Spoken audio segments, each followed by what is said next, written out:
اکثر اوقات گھروں کے اندر 20 25 ہزار روپیہ ملا کے 2 3 بھائی آپس میں ایک ہی جانور لے آتے ہیں، تو ایسی صورت میں کسی کی قربانی نہیں ہوگی۔ تو جو بیوہ عورت ہے اس کے لیے کیا حکم ہے؟ بیوہ عورت پر بھی وہی حکم ہے، اگر وہ دیکھا جائے گا بیوہ نہیں، وہاں پہ دیکھا جائے گا کہ صاحب نصاب ہے کہ نہیں۔ دوست نے سوال کیا ہے کہ قربانی کس شخص پر واجب ہے؟ ہر عاقل بالغ مسلمان جو کہ مقیم ہو اور صاحب نصاب ہو، اس پر قربانی کرنا واجب ہے۔ ہر ایک پہ اپنی اپنی قربانی کرنا واجب ہے، والد پہ اپنی ہے، بچوں پہ اپنی ہے۔ قربانی اس صورت کے اندر ہوگی جب آپ حکم شرع پہ عمل کریں گے۔ السلام علیکم،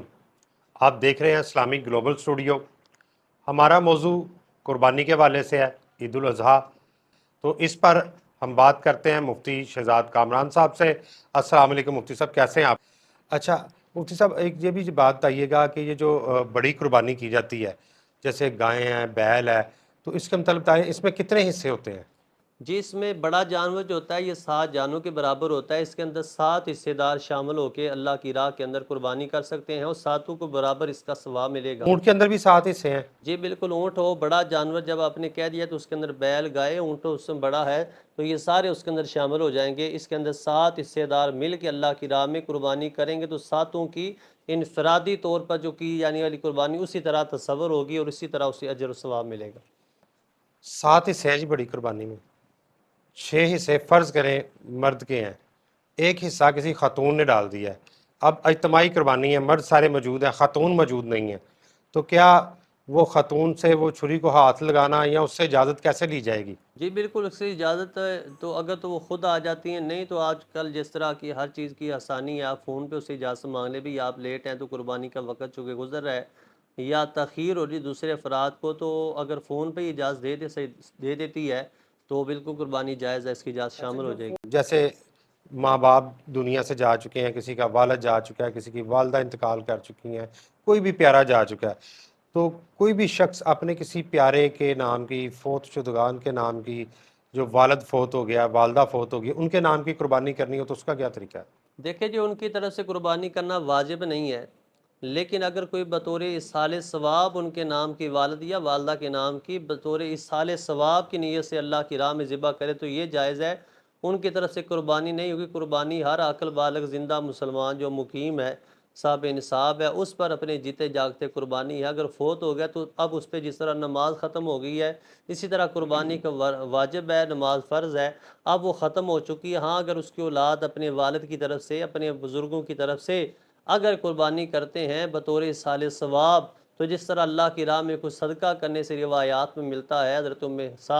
حضرت سعد نے اپنی والدہ کی طرف سے کھجور باغ جو تھا اللہ کی راہ کے اندر صدقہ کیا، اس کا اجر حضور نے فرمایا ملتا رہے گا۔ اسی طرح ہر نیکی، ہر عمل، عمرہ ہو، حج ہو، جس کی بھی نیت کریں اصحال ثواب کے ساتھ، اس کا ثواب اللہ آپ کے مرحومین کو عطا فرمائے گا۔ ایک بڑا اہم سوال ہے، ایک بھائی نے ہم سے ریکویسٹ کی کہ آپ نے پروگرام میں سوال ضرور کیجیے گا، تو میں آپ سے وہ سوال جاننا چاہوں گا۔ جب قربانی کا گوشت بنا لیا جاتا ہے تو بہت سارے لوگوں میں دیکھا جاتا ہے کہ وہ کہتے ہیں جی میرا روزہ ہے، میں اس قربانی کے گوشت سے روزہ کھولوں گا، افطار کروں گا۔ اس کی کوئی قرآن حدیث میں کوئی دلیل ملتی ہے؟ کیا یہ روزہ ہوتا ہے عید والے دن؟ جی دیکھیں جی، یہ جو عید الاضحیٰ کے 3 دن ہوتے ہیں، یہ اللہ کی طرف سے فرمایا مہمان نوازی کے دن ہوتے ہیں۔ تو اس دن بندہ یاد رکھے کہ روزہ رکھنا کچھ جائز نہیں بلکہ حرام ہے۔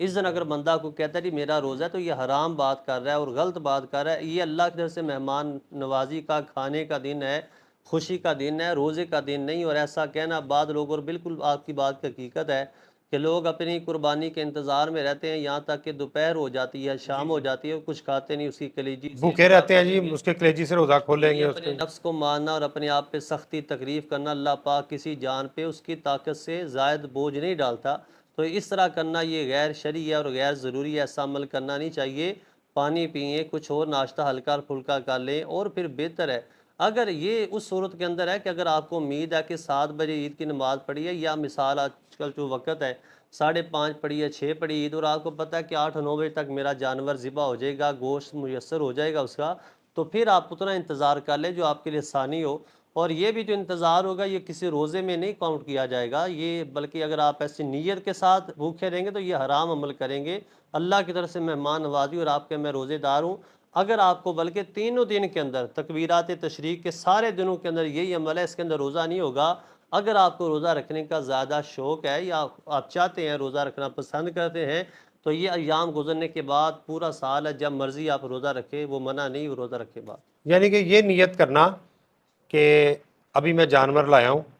اور اس کو ذبح کیا ہے آج جو کہ قربانی کا دن ہے، تو میں چلے 1 گھنٹہ صبر کر لوں، میں اپنے اس قربانی کے جانور سے کھانا کھا لوں، یہ نیت کرنا ایک الگ چیز ہے۔ یہ بالکل صحیح ہے، اور بالکل ایسا اگر یہ نیت کرنا کہ میرا روزہ ہے اور میں اپنے قربانی کے جانور کی کلیجی پکا کے یا پہلا جو بھی اس کے ساتھ ہم ڈش بنائیں گے اس کے ساتھ میں اپنا روزہ کھولوں گا، یہ کرنا یہ شرعی طور پر غلط ہے۔ جی حرام ہے بالکل جی، روزہ کی نیت نہیں کر سکتے۔ ویسے بہتر ہے اگر قریب ہے، آپ کو پتہ ہے ممکن ہو سکتا ہے 2-3 گھنٹے کے اندر یا 1-2 گھنٹے میں، تو پھر انتظار کر لے، اتنا زیادہ انتظار نہیں کہ شام تک آپ بھوکے بیٹھے رہیں، یہ سختی ہے اور منع ہے، مہمان نوازی کا دن ہے، کچھ اور بھی کھائیں پیئیں۔ اچھا، قربانی کرتے وقت ہمیں کن چیزوں کا خیال رکھنا ہے، یہ چھوٹی سی ایک بات ذرا ہمارے ناظرین کو بتائیے گا۔ جی بڑا اچھا آپ نے سوال کیا، یاد رکھے کہ قربانی کے لیے جو ضروری چیزیں ہیں، اس کی احتیاط جسے کہتے ہیں، وہ سب سے پہلے یہ ہے کہ جانور کو ذبح کرتے وقت بھوکا پیاسا ذبح نہ کریں، اسے چارہ بھی کھلائیں۔ بعض لوگ پتہ ہے کہ آج ذبح کرنا ہے تو اس میں 200-400 کیوں لگانا ہے، ذبح تو ہو جانا ہے، یہ بے زبان، اس نے کون سا مانگنا ہے، تو اس طرح کرنا یہ بڑا سخت گناہ ہے کہ جانور کو بھوکے پیاسے خدا کی راہ میں، اللہ پاک کے حضور نے فرمایا موٹا تازہ اچھا صحت مند جانور اللہ کی راہ کے اندر یہ تمہارے پل صراط کی سواری ہیں، تو اس طرح سے بھوکا پیاسا نہ، اسے چارہ بھی دیں، اسے پانی بھی آگے اس کے رکھیں، پانی پیئے، اور اس کے بعد دوسرا اس کے حقوق میں سے یہ بھی آتا ہے کہ ایک جانور کو دوسرے کے سامنے ذبح نہ کریں، اور اپنی چھری کو اچھی طرح ذات جو ہے، حضور علیہ السلام نے فرمایا جب ذبح کرو تو اچھی طرح ذبح کرو، حدیث پاک کے اندر آتا ہے، تو کند چھری ہوگی، بالکل کھنڈی سی چھری ہو جس سے اسے تکلیف ہو، اور سلم میں ایک چھری نہ چلے دوسری پکڑنا، اسے تکلیف دینا، یہ بڑا سخت منع ہے، تو یہ اس کی احتیاطیں ہیں جو ہمیں کرنی چاہیے۔ قربانی کے موقع پہ قصاب جو ہے اسے بھی اس کے اصولوں کو پتہ ہونا چاہیے، بلند آواز سے تکبیر کہے، آپ وہاں پہ موجود ہوں اور دعا کریں، کل انا صلاتی و نسکی، اور حضور نے جو دعائیں مانگی وہ دعائیں مسنون آپ پڑھیں اللہ کی بارگاہ میں، اللہ میری طرف سے قبول فرما، تمام امت مسلمہ حضور کی طرف سے، امت مصطفیٰ کی طرف سے قبول فرما۔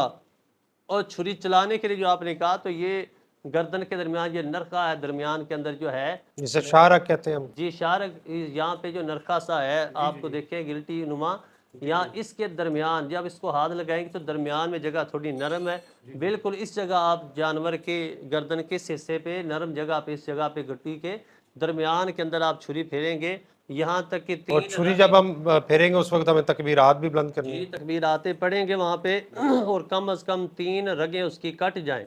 3 سے 4 رگیں اس کی کٹ جائیں، اچھی طرح ذبح ہو جائے، ٹھنڈا ہو جائے جانور، پھر اس کے بعد اس سے پیچھے ہٹا جائے۔ تکبیرات بھی ذرا بلند کیجیے گا۔ جی تکبیرات بھی ذرا پڑھ کے بتائیے۔ تکبیرات جو ہے جب آپ نے ذبح کرنا ہے جانور تو آپ نے پڑھنا ہے بسم اللہ اللہ اکبر اللہ اکبر، اللہ 3 دفعہ کہیں بسم اللہ اللہ اکبر اللہ اکبر اللہ اکبر، اس طرح کریں بسم اللہ الرحمن الرحیم بسم اللہ اللہ اکبر اللہ اکبر اللہ اکبر، یہ اس کی تکبیر ہوگی۔ اسی طرح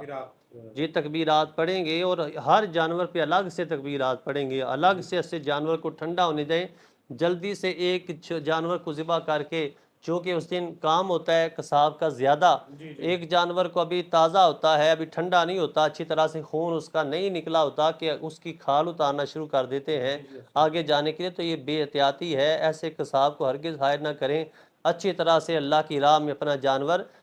لاکھوں کی لائیو قربانی جو ہے چند منٹ کی جلدی کے لیے جلدی سے اپنی قربانیاں ضائع نہ کریں۔ قربانی کا جو گوشت ہے اس کے کتنے حصے کرنے چاہیے؟ جی بہترین اور مستحب عمل یہ ہے، فرض واجب نہیں، مستحب عمل یہ ہے کہ اپنے جانور کے جو قربانی کا گوشت آیا ہے اس کو 3 حصوں میں تقسیم کریں،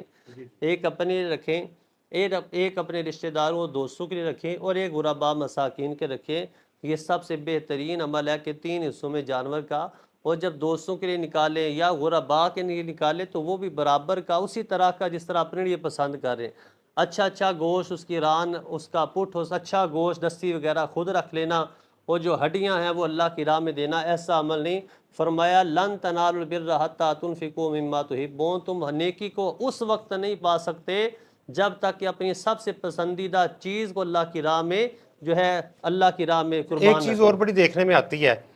تو اس میں یہ ہوتا ہے کہ آپ قربانی کر رہے ہیں مجھے پتہ ہے کہ آپ نے قربانی کا جانور لائے ہیں، تو میں نے پہلے ہی آپ کو کہہ دیا کہ آپ نے یہ جو پائے ہیں نا یہ آپ نے مجھے دینے ہیں، تو میں نے پہلے ہی آپ کو ڈیمانڈ کر دی. کیا یہ بھی عمل ٹھیک بالکل ہے؟ یہ ناجائز عمل ہے، اس طرح کا لالچ رکھنا، اللہ کی راہ کے اندر وہ جانور ذبح کرنے والا اس سے ڈیمانڈ کرنا، طرح طرح سی اس طرح کرنا، یہ بالکل ہرگز پہلے ایسا اسے کہتے ہیں کہ جو میرا حصہ آپ نے نکالنا ہے نا اس میں آپ نے مجھے یہ. جی بالکل اس طرح کی ڈیمانڈ کرنا یہ بالکل اخلاقیات کے خلاف ہے. اس طرح کہنا کسی کو، ہر ایک کی اپنی مرضی ہے، اور اللہ کی راہ کے اندر اسے بہترین پتہ ہے کہ مستحب عمل ہے کہ 3 حصوں میں تقسیم کرنا. اگر آپ کو آپ کی پسندیدہ چیز دے دے گا تو پھر وہ خود اپنے لیے کیا رکھے گا، یا لوگوں کے لیے پھر اللہ کی راہ میں کیسے نکالے گا. تو 3 حصوں کو برابری کے اندر تقسیم کرے اللہ کی راہ میں، تاکہ آپ کو اس کا صحیح معنوں کے اندر جو مقصد ہے پورا ہو سکے، صحیح معنوں میں اس کا آپ کو اجر و ثواب مل سکے. اچھا، قربانی کے گوشت کا ہم نے 3 حصے کر لیے، ایک حصہ رشتہ داروں کا، ایک اپنا، ایک غربا مسکین کا. اب جو ہمارا اپنا حصہ بچا ہے اس حصے کے ساتھ کیا ہم بچے کا عقیقہ ہو سکتا ہے قربانی کے جانور کے ساتھ؟ دیکھیں جی، اگر جانور آپ کا چھوٹا جانور ہے، بکرا ہے، دمبا ہے، چھترا ہے چھوٹا، تو اس کے اندر ایک ہی نیت ہو سکتی ہے، یا قربانی کی ہو سکتی ہے یا اس کے اندر عقیقہ کی ہو سکتی ہے. 2 نیت ایک جانور کے اندر ذبح نہیں ہو سکتی. نہیں، قربانی کا جانور تو قربانی کے لیے ہوگا، اس کے ساتھ عقیقہ کیسے ہو سکتا ہے؟ عقیقہ اس صورت میں نے کہا جو بڑا جانور اونٹ ہے یا گائے بیل ہے، چونکہ اس میں 7 حصے دار شامل ہو سکتے ہیں، تو لہٰذا اس کے اندر 7 کے برابر ہوتا ہے. تو اس کے اندر چونکہ اس کی وجہ یہ ہے کہ عقیقہ کے لیے بھی وہی شرائط ہیں جو قربانی کے لیے شرائط ہیں. لہٰذا علماء نے یہاں بیان فرمایا اگر کوئی بندہ قربانی کے بڑے جانور کے اندر 2 حصے قربانی کے 2 حصے عقیقہ کے کر لیتا ہے تو بالکل جائز ہے، بالکل درست ہے. یعنی کہ جس جانور کے 7 حصے ہیں، میں ایک جانور خرید رہا ہوں، ٹھیک ہے، اب میں نے اس کے 7 حصے ہیں، میرے ساتھ لوگ شامل ہو گئے ہیں، 2 حصے ہیں، ایک میں نے قربانی کا حصہ دے دیا اور ایک میں نے عقیقے کا حصہ دے دیا، یہ تو بڑے جانور میں ہو گیا.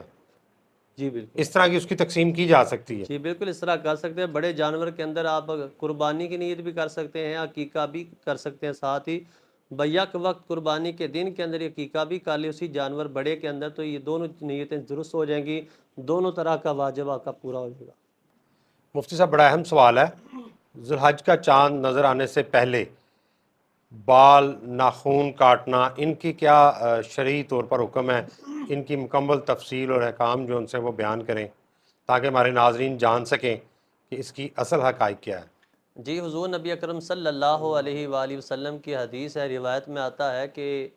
ذی الحج کا چاند نظر آنے سے پہلے پہلے جس شخص کا قربانی کرنے کا ارادہ ہو اسے چاہیے کہ اپنے بال اور ناخن اس سے پہلے تراش لے، ان دنوں کے اندر نہ تراشے،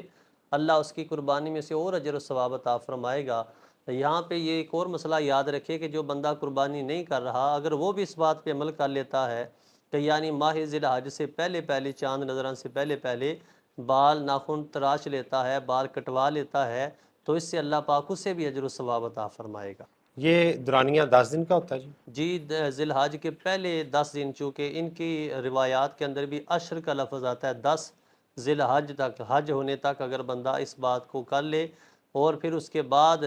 بال و ناخن کٹوانے کب ہیں؟ ذی الحج کے دن قربانی کرنے کے بعد، عید نماز کے بعد نہیں بلکہ قربانی ادا کرنے کے بعد اپنے بال و ناخن اسی طرح اپنے خط وغیرہ کرواتا ہے، کٹنگ کرواتا ہے، تو اسے